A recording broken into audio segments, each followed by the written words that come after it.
How to get best sword enchantment in Minecraft. So hello viewers and welcome back to our YouTube channel, and in today's video I will be teaching you guys how to get best sword enchantment in Minecraft. So without delaying any further, let's get started. So first of all, open the enchanting table, select the enchanting table to do so.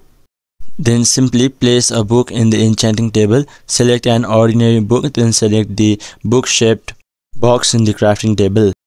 Then simply place the lapis lazuli in the table, select your lapis lazuli, then select the box to the right of the books box.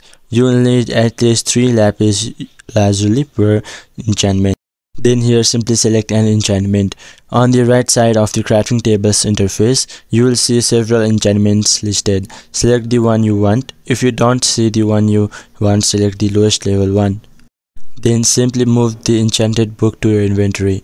The book should be purple and pink, signifying that it has been enchanted. After that, the last step is repeat as necessary.